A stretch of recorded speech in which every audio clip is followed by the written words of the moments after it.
Go. Hi, welcome everybody. Don Giannetti, lighting-essentials.com, project52prosystem.com. And today on this last little Black Friday non-sales event, we're going to talk about flow, about how your pictures flow from one image to the next. This is very important when you're putting together a portfolio or a book or anything that's going to be seen linearly. It's very, very important to understand how they flow back and forth. The other thing that's important to understand is how many different ways we have to present those images and how the way we present the images can make a huge difference in the impact those images have, especially when there's two on a page, as you find so often in books and printed materials and video promotions, whether it's a presentation or what have you. I'm going to start out. I think the best way to do it is to start out with Jake Stengel's book, so you can see how he uses color, et cetera, to move through it. Then we're going to go back and look at presentation styles, and then we'll go up and look at Judy's book. And as usual, whenever I do one of these things, if you have a question, just shout it out. Just, say, Don, because sometimes I get rattling on and stuff, but say, Don, I've got a question. Let's talk about that. All right, so first we're going to look at, hold on, I got to do this first. We're going to look at one of my favorite photographers, a young man named Jake Stengel.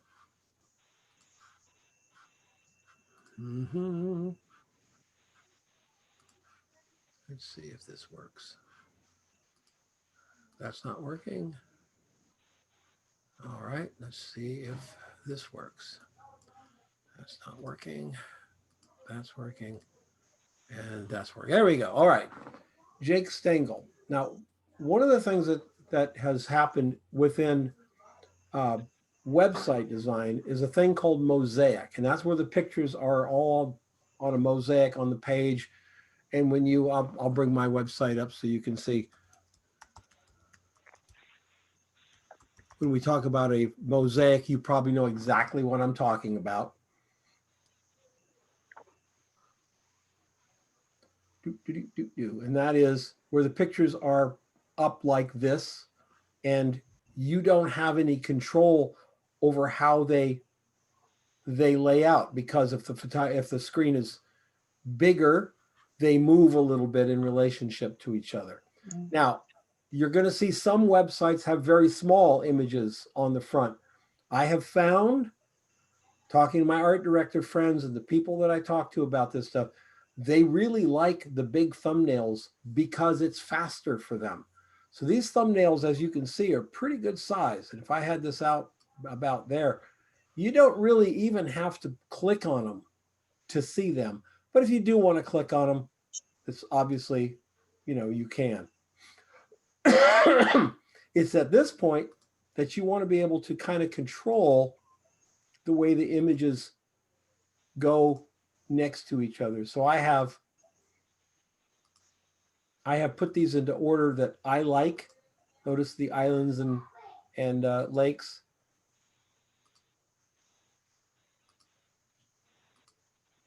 So how they go, this is my home page, little mix of everything on the home page. But when I get into, let's see, I think we've got one here called Dancers. Yes, Desert Dancer. Desert Dancer. Now this is where I really control the flow of the images. I start out with a close-up that really doesn't give us any context. Then I back up to the shot. These were done with Bree out in the desert a couple of years ago at Christmas time. Yeah, this is what our Christmas time looks like, guys. Sleeveless dance uniforms on December, I think this was December 20th, 2 years ago. So I control the flow by bringing the eye in, back even more, and then in again, and then medium shot, and then back. So I'm asking the eye to go in and out. I'm not presenting all one kind of shot at one particular place in the images. You know, I like them to bounce around, but that's called a mosaic here on my home page. Or if I get up here, if I go to places, this is a mosaic of images. I really cannot control how they show up here, but I can move them in order. If I wanted this shot to be at the top, I can change the order on the gallery itself and see if I can get them to go pretty close. Okay. Jake Stengel, I really like this this thing he did here on the restaurants, best new restaurants. So let's take a look at this. He starts out with nondescript. We can't even tell who they are. He's cut faces off, etc., and gone from a far shot or medium far shot to a very tight shot. So again, keeping that eye moving and bouncing. It's so important to do that. Coming down to a what I call a 3/4 shot. In other words, this is sort of a natural food shot, about a 35 to 45 degree angle, like you're sitting at the table looking over. And then we have a lay flat, shooting straight down, back, and then oblique. So the camera is doing this throughout the portfolio. Close-up shots to far away shots. So he brings us in from this medium shot into the cooking, into a tight shot of the back of the chef, into a very tight shot of the hands, and then pops us right back out to the meal.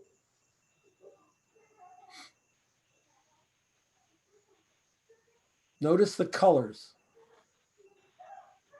Notice his look at this, look at the orange here.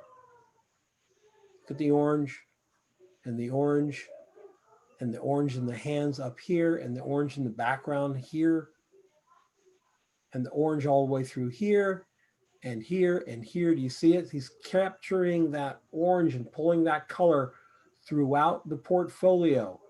Here, here.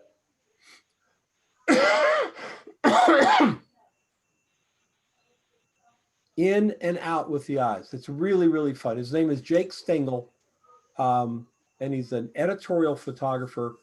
I think he's in San Francisco now, but he was in Portland, Oregon for a long, long time. Really, really some fun stuff. If you like editorial photography, Jake is one of the best up-and-comers around. He has a,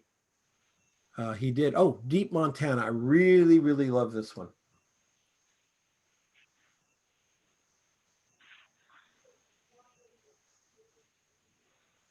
How he takes us from point of view into really, really tight here with the dog. Sitting around here, can I come up close to you? Yeah. And we've got a very far away shot. Now we're in the trees. Really wonderful. This, by the way, if you're wondering, you think, wow, that's an interesting format, isn't it? That's not really 3:2. It's not. This is all shot on 6:7 medium format film. On a Mamiya 6:7. So Jake Stengel is a great place to go to look at flow and to look how he uses his color. Notice the brown, notice the brown, notice the brown and the brown, brown, kind of warm in here, brown, brown. He finds a color and he kind of sticks with it. Finds a color and uses that as a unifying force throughout his images. It's a really, really cool way to work. Jake Stengel. Okay. Now let's kind of take a look at how we can present the images. So before I move on, questions on Jake Stengel's work? Anything about how he's laid this stuff out? Are you seeing patterns here? How he's working the images? Lee, were you going to ask something? Yeah, what I noticed is that not only is the color reference similar, but it's also the theme of the photograph. So like it's Montana, so it's Montana Yep. 1, 2, 3, 4, 5, and they'll tie up in the same series. If you Because it has to be remember, the same theme. if you remember the shot, the restaurant shots, right? They were Right. very strangely framed, right? Like two people coming out of the picture, the shot of the floor with the feet on it. Lots of compositions that were different. When you get to Montana, look how formal the compositions are. Yeah. Very formal, centered composition right here. Centered composition, very formal, right straight at this cowboy. He's in the middle, centered composition, again and again, possibly, and again, and again, and again. So he's taken the Montana shots have not only a unifying color scheme, but they have a uniform sort of compositional scheme going on. Part of it is because he's using a 6x7 camera. It's a big camera. And so he treats it, the images more maybe classically, because he's using an old classical camera.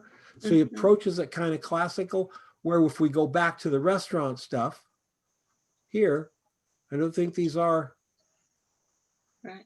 you know, they're different. They're a little bit wilder. I mean, this is not centered. That's centered.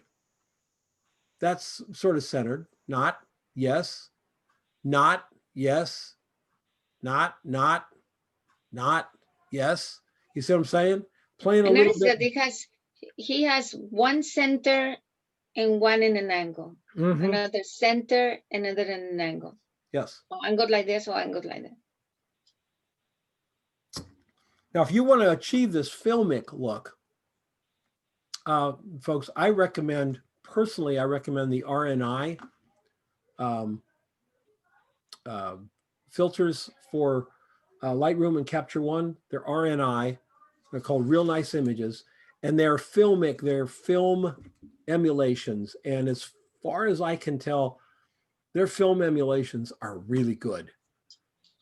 When I shoot Kodacolor and I shoot Ektar, and their Ektar filter really looks like the Ektar that I shoot. It really, really does. It has that blue.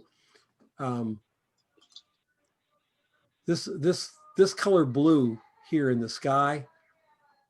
There's another one here. This blue. This isn't digital blue. That's color negative blue.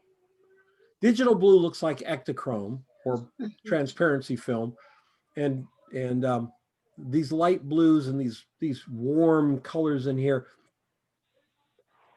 they're a little bit difficult to get in digital. Digital tends to want to be very bright, little flat, but very bright with the color. So it's pretty interesting. RNI, no, I'm not an affiliate. You just, if it's something you like, take a look at them. I really, really like them a lot. All right, so let's share this guy here. I had a real quick question for you on his shooting style, Don. Do you think part of it being, I mean, he's shooting that type of film. I mean, it's probably not cheap per slide. And I know we talk a lot about shooting digital like you're shooting film and being more, right. Do you think it's just more that he's more conscious of it, or? Well, yeah, in a way. I mean,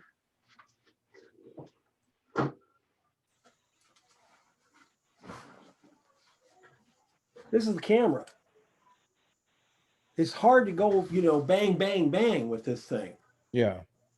You're probably on a tripod to get everything just absolutely right. And so you take more time with it. It's not up to your eye. It is here and you're looking down into the camera.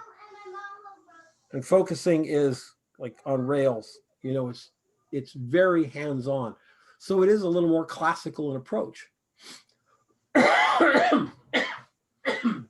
He does indeed he does indeed shoot digital. You know, I believe he's a Canon shooter. So he does shoot the digital. But I think the choice of cameras that you choose can dictate the way you shoot. For instance, if you were shooting on that guy right there, you know, that's not a run around fast, and you know, that's an 8x10 camera. You set it up and you compose it, and then you go, okay, maybe, and you move it over 6 inches, and you maybe step back 2 feet until you get the shot that you want, all the way down to, you know, running and gunning, where you just click, you know, with a 35. So the type of camera that you choose will help dictate the kind of image that you make.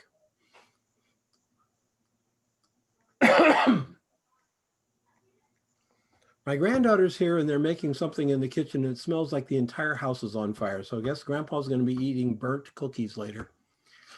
Oh boy. They were the best cookies ever. Thank you so much. You want more, Papa? Oh, sure. Bring them over. Okay.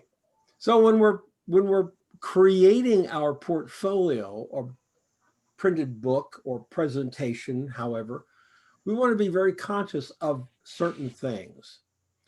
One of the things that we want to be conscious of is the people or the direction of the image on the right side should always be focused this way. They're looking back. The problem happens when this person, the people over here, are looking out. The eye opens up the book. It goes to the right page first. Yeah, it does. It sees those people looking out and it turns the page. And this image doesn't get seen. So we very subtly drive people back to the side here by having them, the direction of this image look back here. Now this is an 11x14 portfolio, 2 11x14 prints, and they are, you know, left page, right page. So the right page is looking back in, and they are bleed images. They go all the way to the edge. A lot of photographers use bleeds. There's nothing wrong with it. But when you're doing a bleed horizontal page, you may have a vertical image that you want to show. That vertical image is going to have paper on both sides, because you're not going to put the vertical running sideways and have somebody turn the book. That's not going to work. It's not possible. So you do then bleed it off the top, bleed it off the bottom, and center it, or put it, you know, slightly to the left of center, having a larger white area in the middle of the book, put it slightly left of center, and you do it that way. And notice that we do have Angel is looking back this way. She's also, by the way, kind of looking down, which allows her to look up. You notice that? And over here, they're looking across at these guys, and those guys are looking down at me. And where am I on the shot that I took over here? I'm down there. I'm actually on this one, laying on the road shooting. This was done at Socorro, New Mexico. And this was done in Scottsdale. But I wanted to get down low for both of these shots, and it ended up being perfect match to go across. And then we have the space here. What happens if we put black around our images? Well, we can put black around the images. It makes the image pop as a little bit like more of a glow. But here's what I've found. If you're going to use black around the image, you probably want to have a lot of black around the image. A small white border around an image might work. Like this one, this might work here. But if these are 2 giant black bars going down, it'll really cut the flow of your page. because you'll see those black lines, those big heavy black lines. So if you're going to use black around your images, use a lot of black. Let them float there in the middle. This little white line is called a key line. So if you're hearing somebody talk about key lines on the photographs, that's a key line. I did this one with and one without. The one with, notice how it seems to pop off the page just a little bit more than the one without. That's not better or worse. It's just different. Whether you put a little white line or gray line, or you could use maybe a color from the image line, whether you do that or not is up to you. Just know that it looks a little bit different if you don't use any at all.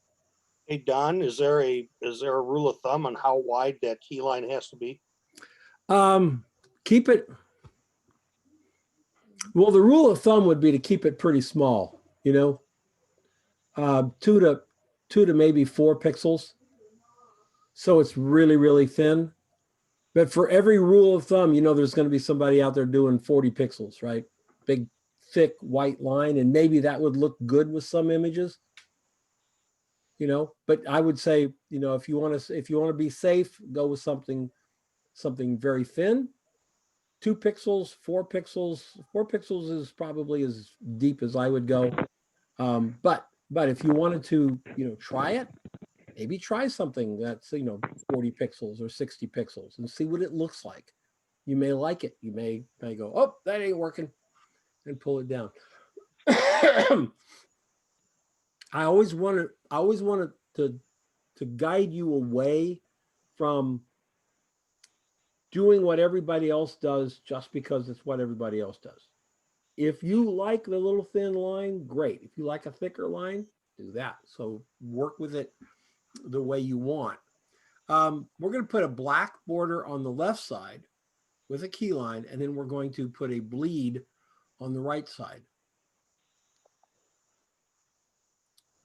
Notice what happens to the image on the left. The image on the right dominates. Mhm. The image on the left gets a little bit hidden, but because we put it on black and we have a key line, it pops up a little bit. Having her lean back in to this picture really helps a lot. She's coming back in over her shoulder. We come back down to this. Now, this is not a pairing I would use, not because of the small image here, but because my subject's too small. I've got this very large head over here and my subject's too small. So she gets lost. The black helps bring the image up, but she kind of gets lost. The subject gets lost in the picture. But you can do so many things with presentation. We're going to simplify it. We're going to go with a white page, 11 by 14, but we're going to put 2 thin shots. We're not going to bleed these shots. We're going to put them right across from each other. And I've done this purposely, lined them up purposely. Notice that she's looking up. And notice that the camera in both cases is looking straight across. Dead center, dead center. I'm not tilting the camera up to look at Bree, I'm not tilting it down. I'm dead center. So I've kept that together, so to speak. So these 2 shots complement each other very well. I've color on the left because the left is the side that is a little bit subordinate to the right. So I can put a black and white one on the right. The color on the left helps pull it up so that it's seen. If I reversed it, put the color on the right and the black and white on the left, what could happen? The color would dominate and you would not necessarily see the black and white. Now, I say the person over here always has to be looking left. What about the person over here? Well, they can look any way they want. Doesn't matter. They can look left if they want, because you're not going to look at that photograph and think, oh, I better go back. That's not how our brains work. We're not going to go, oh, I better go back. But if they're looking that way, this way, on this side, we'll tend to turn the page quicker.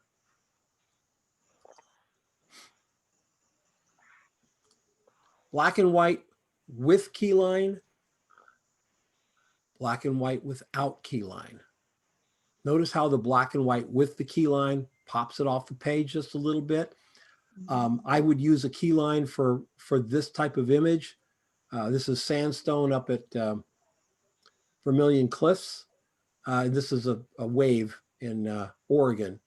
The wave has its own sort of shadowing around the edge to help bring it a little bit darker, where this one really needs that keyline to stand out, stand off the page.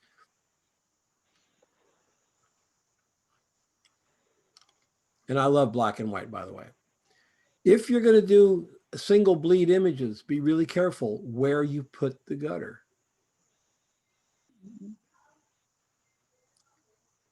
And even when you've done this for 50 plus years, I sent off my book about my last motorcycle ride, and one of the interior shots is a shot of the road going all the way across this valley. And it's right in the gutter. And so when you open up the book, you don't even see the road. It's like, oh God. So, you know, print it out, make sure it's right. Watch out where that gutter goes. It can make a lot of difference. Sometimes you may want to put more than one picture on a page like this. Again, I've got my young lady moving into it. And I've got two pictures on this side. Color all the way around, lots of color, red, red, and red to tie it together. And the space that I give these two is greater than the space that I give this one, because this one is so dynamic with that black edge on it, it stands out. And I need these guys to be seen. So I make them a little bit smaller and a little bit more precious. So when you look at this, your eyes go right over there to the umbrella. That the space can diminish, but it can also, it's like whispering in a crowd. You know that old trick, right? Where you whisper and everybody starts to be quiet so they can hear you. That's kind of what borders can do around your images. They can quieten them down a little bit, make it a little bit smaller, and then it pulls the eye.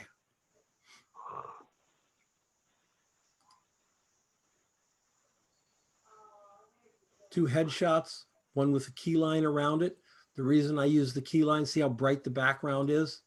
I was afraid I didn't want that background to just slip into nothing and just be a little edge there. So I put a little black line around it.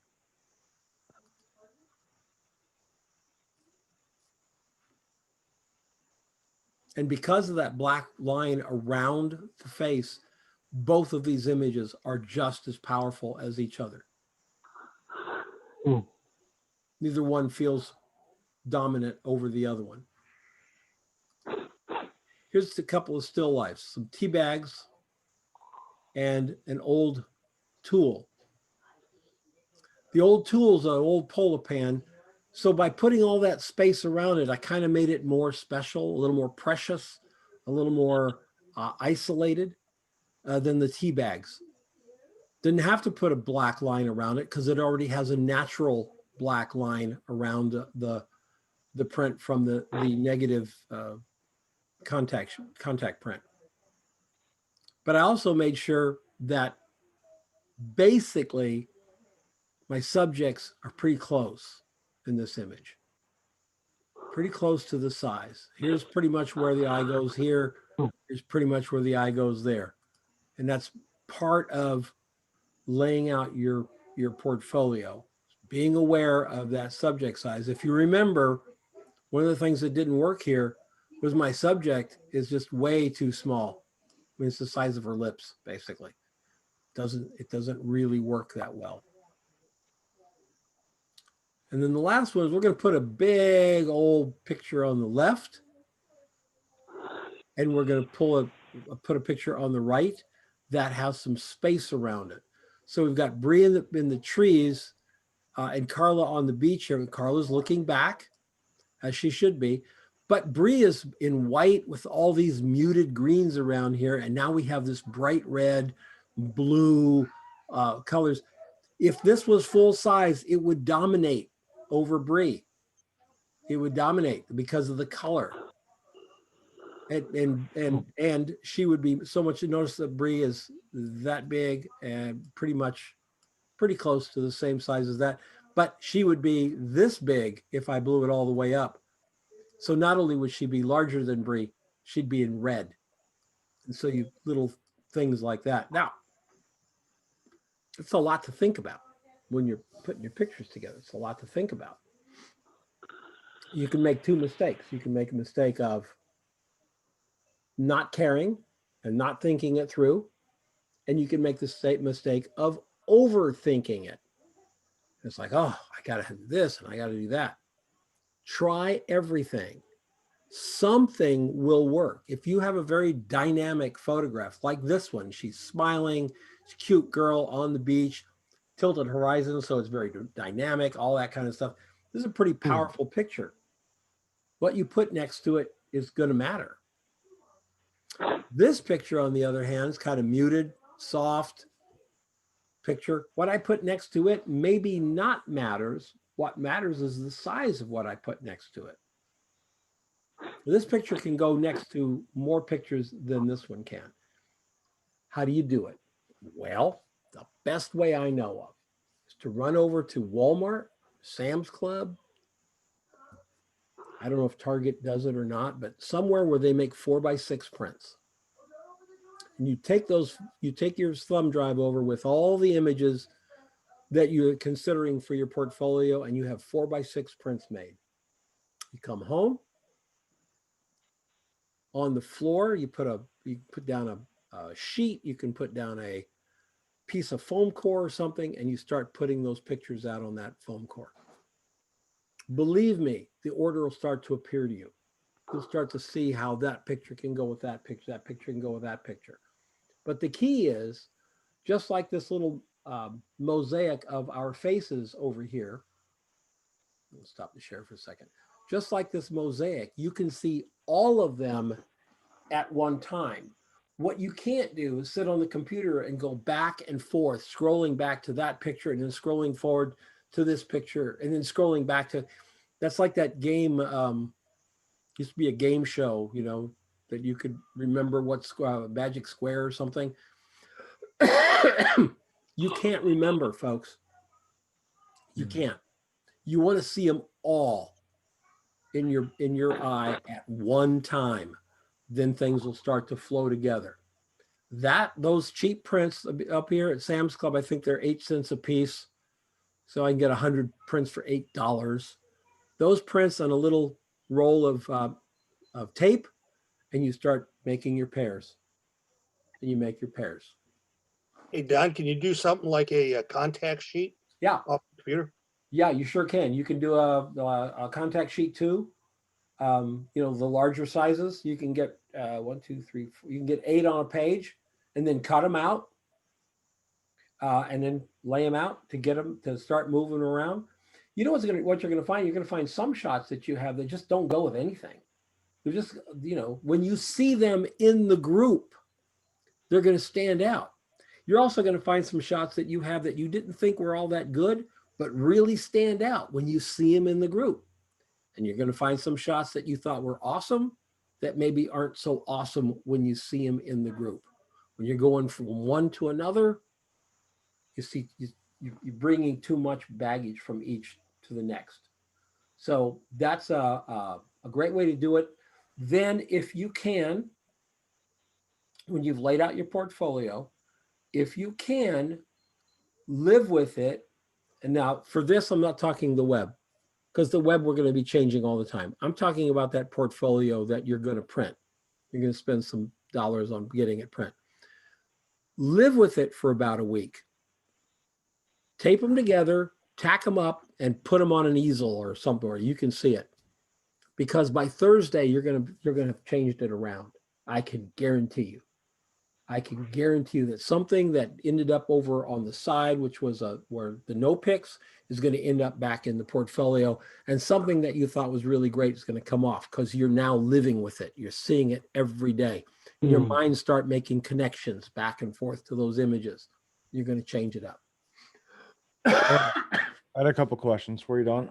On your portfolio layout, you either have white or black around the images. No. Do you ever use color or gray, or do you stick with white and black? I'll use a very light gray. For me, I'll use a very light gray, white, or black. Okay. Very light gray really works well for black and white photographs because it lets the white of the photograph be seen against the background. Go up here are my black and whites. No, none of these. If this was pure white, like I had a white sky or I had a white rock over here, I would have to have that key line, right? Are you sharing? Oh, no, I'm not. I was hoping you were using your imagination. Sorry. I remember it. If there was white in here, you know, a white rock or something, I'd have to use the key line. Otherwise, the white rock would just go right into the white background. Now, I try to prevent that from making sure that my image doesn't have pure white. My white is 245. In Photoshop, pure white is 255. I dropped my pure white dropper down to 245 because I don't want it to be pure white. I do want to have the white paper be pure white in my image, not. So that helps. But then if you go with a light gray, Mark, you know, just a very soft gray, nothing that it doesn't even really look gray, then that white really stands off. But color, the problem with color is everybody has colors they like, right? And color is not something that's universal in that everybody likes that color. So you go, oh, wow, I'm going to put this deep wine color behind my picture. Okay, that's really great. But the art director you're working with just got his ass chewed off for using deep wine and he didn't like it. And so you've given him something to not like, even if it's irrational or silly or whatever. Don't give him anything to dislike. I think everybody's fine with white, everybody's fine with black, everybody's fine with light gray. Not everybody's fine with sky blue or cream, you know, or some sort of, you know, yellow goldenrod or something. Some people just don't like that color. So let's not give them anything at all to dislike. Right. I figured that would be the answer. That's what I was asking. And also the other problem that you run into is when you put the color around an image, your eye will add that color to the image. Yeah, it can be, I've seen books, usually very contemporary books, photography books, try doing that. They'll get a shot and they'll put a contrasting color around it to make an impact out of it. You'll see it in magazines sometimes. They'll make the type of a bright color to get impact out of it, an emotional impact. That's great. I don't want that in my portfolio. I want the picture to stand out. I don't want to add anything else to it.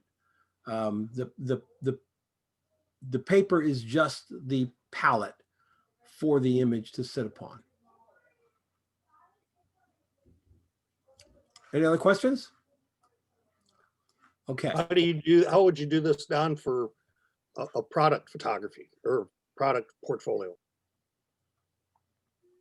In what way? Well, you know, like all the pictures mostly here are, you know, subjects looking to the right or Leading lines. left. Leading lines. Lines. Okay. Yep. No matter what you're shooting, there's always, you know, it's always going left or right, right?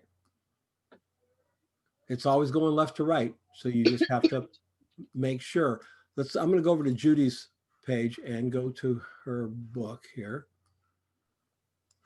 Can I make it bigger? I wonder. Let's see. Let me share this. All right.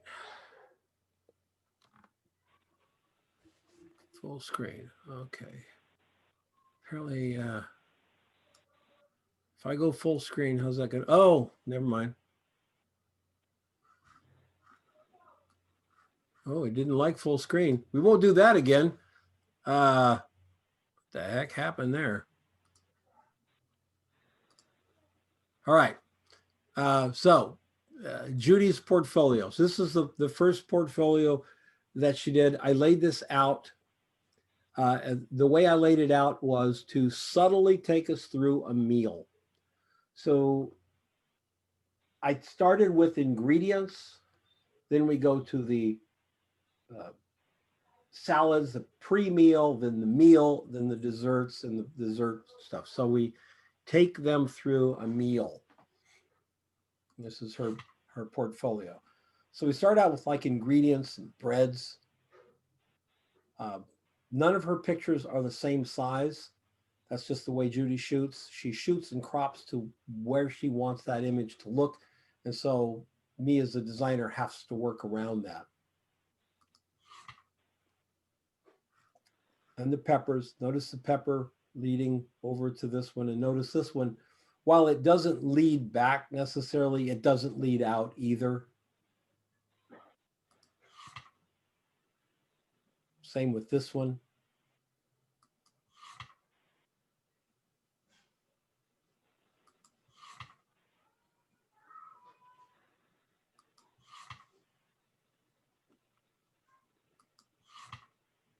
Now we have two pictures on the page. So we want something very graphic over here, very, very big, coming in very close. This is not quite a macro shot, but it's very, very tight.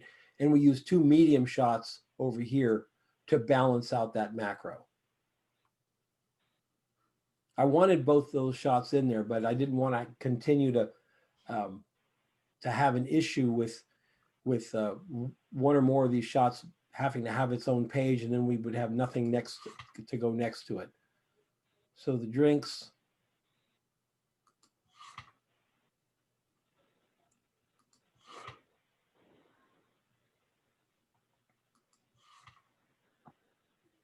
And now we're going to get into the meal, the wine, the salad and the wine. And then we get into the entrees, pizza, etc. Notice how the hand is coming this way. Lauren, we still use stuff to drive it that way when we can.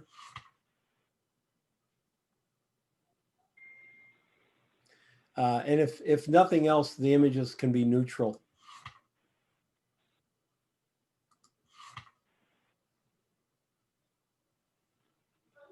Don, I noticed that also using the color on the pictures also complement the Yes. following. Yes. Yeah. So when we actually had to. Front. Let's see if I can find it. Okay, on the burger shots, when she sent them to me, even though this is a different table than this one, this is a sort of a black slate over here. Nothing, the colors of the burgers didn't match. So I sent it back to her. I said, pick one, make the other one look like that. Okay. So we do have, notice the chips and the bun and the colors here, same thing over here, the fries and the chips, all those things are right on. Then we had an issue with, is it this one? Or was the wine one? It was the wine one. I think so. We had an issue with this one, where they were taken at the same shoot, but later in the shoot. And because they were taken later in the shoot, the ambient light had changed a little bit. So the colors were a little bit off. And I had her go back and match the colors. Because if you're going to do two shots from the same shoot, man, the background's got to match. If you're going to put them next to each other, if you're going to put them 15 pages apart, it may not make any difference, but we're going to put them right here. To date, by the way, this portfolio has brought in, I can't even tell you how much work for her. She was accepted into the Black Book on the first attempt that she made to do it from this. They absolutely loved her portfolio, and they loved the idea of starting, before the dinner, going through the food and into the desserts. These are all this wild arrangement here, and then we sort of formalized it over here to balance it, give it a little bit of balance. The reds. Mhm.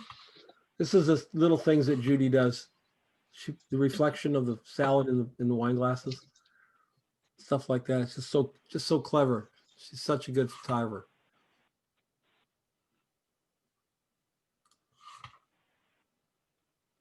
So that things move across the greens into here. And again, we didn't overthink it, but we didn't just let things go either. This very washed out wood was very, see how the warmth over here? We brought it a little cool up here so that it could just basically blend in with the cool over here and blend across through the image. Pizza So and how many images do you need to have in your portfolio? No max of 40? I say that, yeah. I think your portfolio between 30 and 50 images is great. Judy really wanted these images, and her portfolio is a little bigger than I necessarily would recommend for a first-time photographer. But because she was up for a black book position, they were interested in her. She wanted in, and she had a portfolio showing where she took her book to New York and saw like 10 art directors. She really, really wanted to make an impression. And so her book is about this thick. It's absolutely gorgeous, and it cost slightly south of $2,000. But she got in the workbook. So are you recommending that we do printed portfolios rather than online? Not rather than. In addition to? Yeah. Yes. Uh-huh. Yeah. Here's the thing. Okay. David, where are you located? I'm in Little Rock, Arkansas. Little Rock. Okay. So the big ad agencies in Little Rock, and especially now with COVID, they're going to spend most of the time on your portfolio online. Right? Right. Right. But when an agency does call in your book, that's not going to be for a $300 drop and pop shot. That's going to be for a very large gig. They don't call in books for anything, but when we would call in books, it was for like when we were doing WebMD, we needed to get photographers in 3 or 4 different regions of the States to shoot some very, very high-end product work. So we called in portfolios. We ended up with about 14 portfolios from all over the country, sent FedEx, and we put them in there. And then we would have the client come in, and the client would, with us, approve the photographers that we hired. Because the photography, each photographer was well over 20K in photography, well over 20K. You can't mess up. You got to pick the right person for the job. So you see those portfolios. And there were websites at the time when my agency was from 1993 through 2001, 92 through 2001. So there were websites out there. And we looked at websites, but we really needed to see the book. The other thing that happens, David, is those local clients that you have. People who may have never thought about hiring a photographer before. When you go in with your printed book, the cachet that it brings is huge. Because when you say to them, oh yeah, I got a website, the first thing they think of is, oh yeah, so does my cousin Bob. My son's got a website. His buddies, they play, Call of Duty on a website, that type of thing. When you say, oh, here's my portfolio, and they open it up and they see this kind of work, big. And Right. her pages are, I want to say 13 by 19. It's a pretty good size book. It really carries a lot of cachet with them. Really Okay, does. thank you. Yeah. However, you don't have a book until you've got a website. And the pictures in your portfolio, your printed portfolio, have to be about 70% different than your website. So when you're out shooting something like this drizzly ice cream cookie here, you've got to get more than one really good shot, because one of these is going on your website and one's going to go in your portfolio. And it can't be a situation of, well, I'll put the crap in my portfolio and no, you want really good shots in both of them. So what we do is when you're out shooting something like this, you've got to make sure you've got a couple of different hits. Maybe try the wide angle, the telephoto, maybe the shot for your portfolio ends up being something cropped like that. You see what I'm saying? Maybe that ends up in the portfolio and this larger shot ends up on the website. Different things So you like should that. assume that they're going to look at both of them? Huh?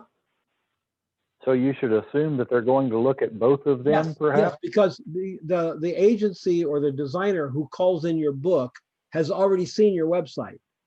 So if they call in your book and it's the same thing, you haven't impressed them. But Or if you say, I don't have a book. What's that? Or if you tell them, I don't have a book. Yeah. I know, and there's other ways to do impressed. books. There's very simple ways to do books. You can actually get a little print box, and you can put 30 Right. prints in a box. That works.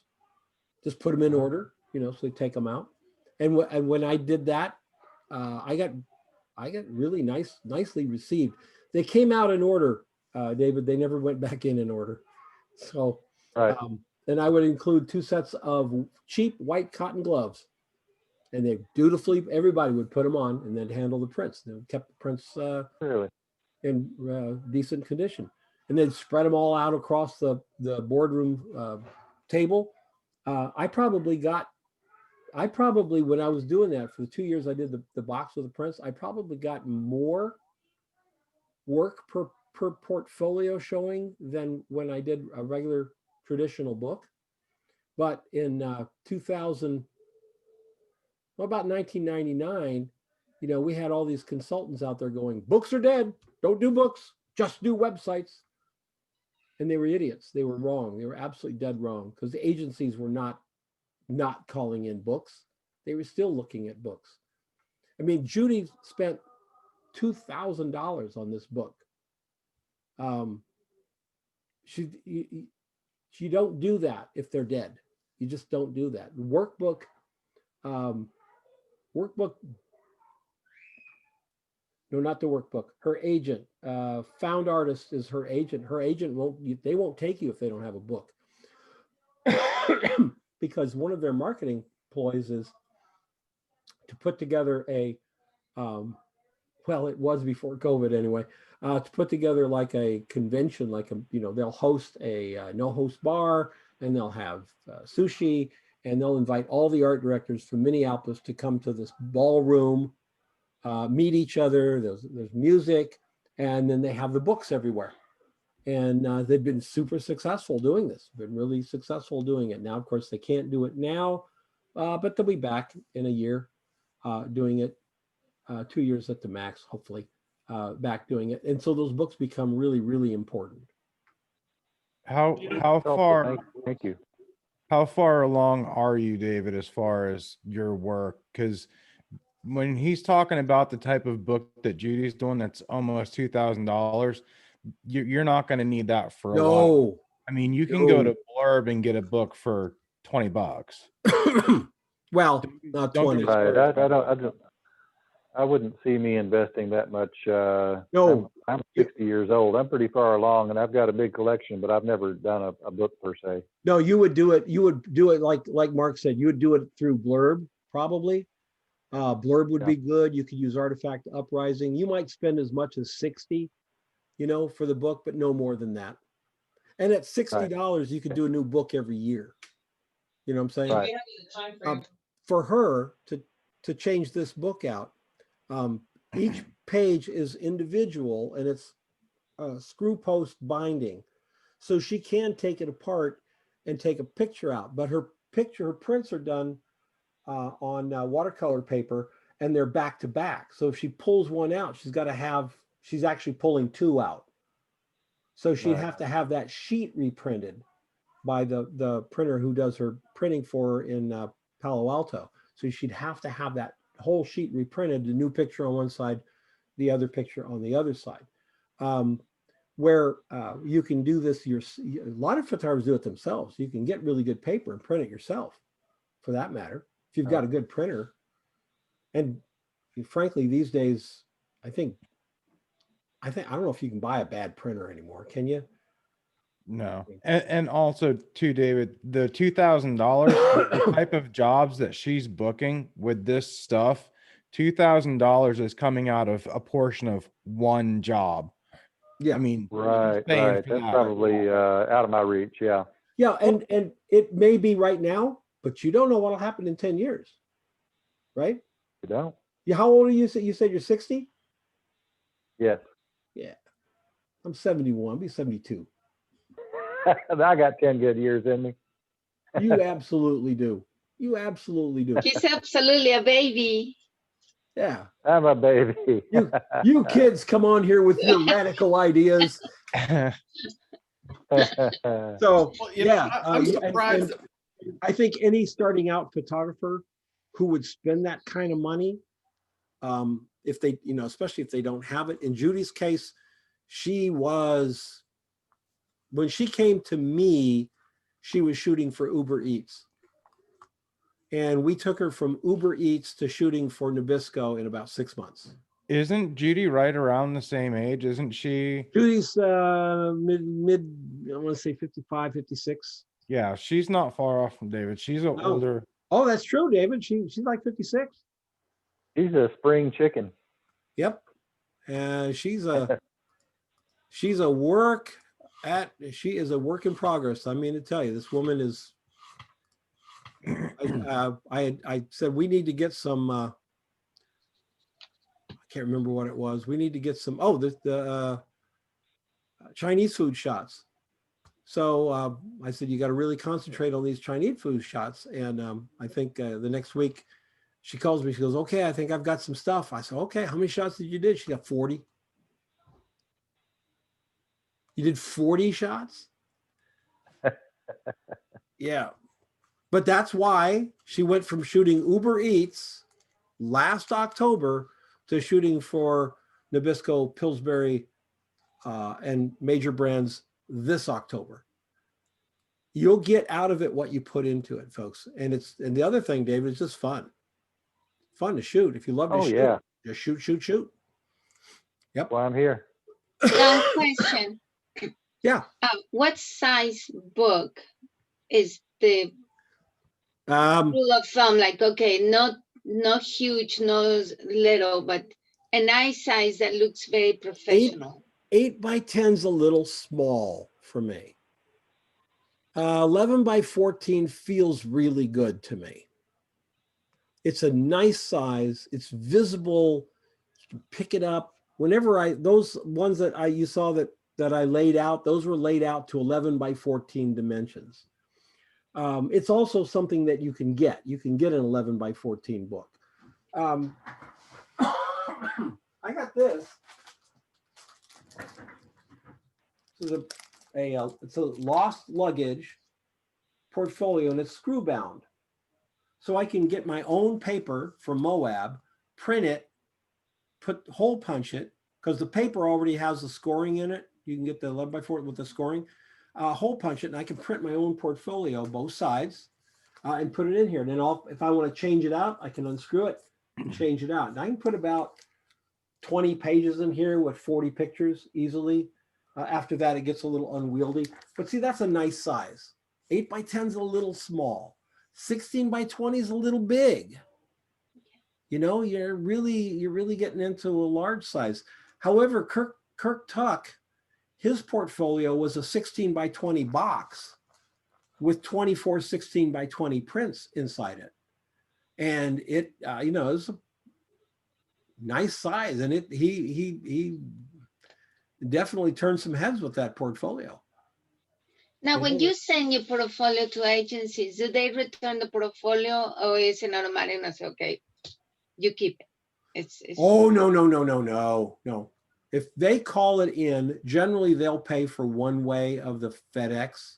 Generally, they'll pay for you to send it in. You pay for them to send it back. Okay. Yeah.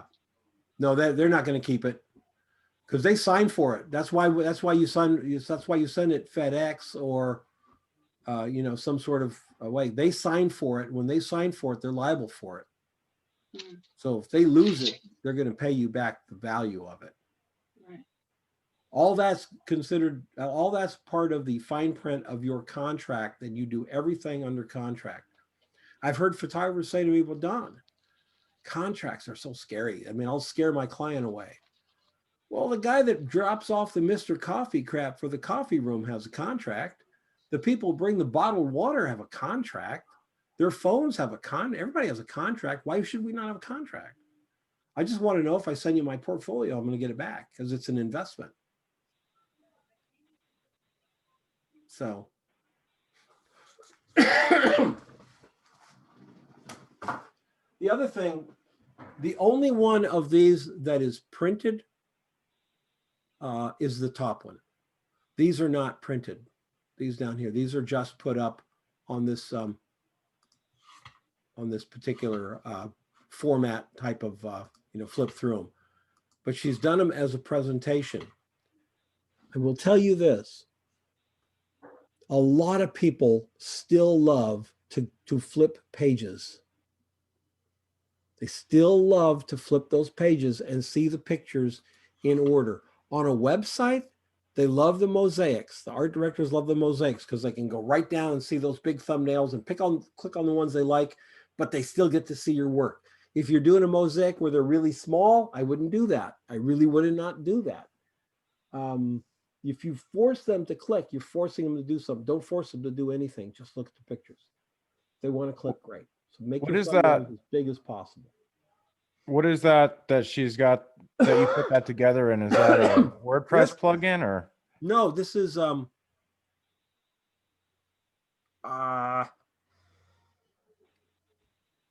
Mag.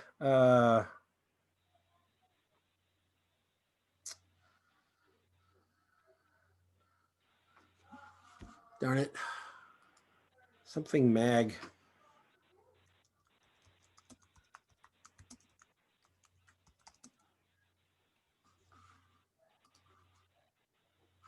Issue. ISSU. They're flip books. Okay. So you take your PDF, you upload your flip to it, and you make a flip book. They have a free version. You get 2 flip books with free. And so when you're starting out, that's more than enough, right? So you can build your little flip book there. Really easy to do. You just make the PDF, lay out the PDF nicely, and put it up. And then you can take that code just like a YouTube, Mark, and you can embed it in your website. So it's embedded. It's being fed by ISU, but it's embedded into your website. And that's what she's done here. Okay. She's done that embedding here. Any other questions? This give you guys some ideas? This open up your eyes to some stuff? Absolutely. Good. Should we tell them the term for the first portfolio that we use so dearly? Oh, yeah. Everybody needs their first shitty portfolio. Because you're never going to have a good one until you have a bad one.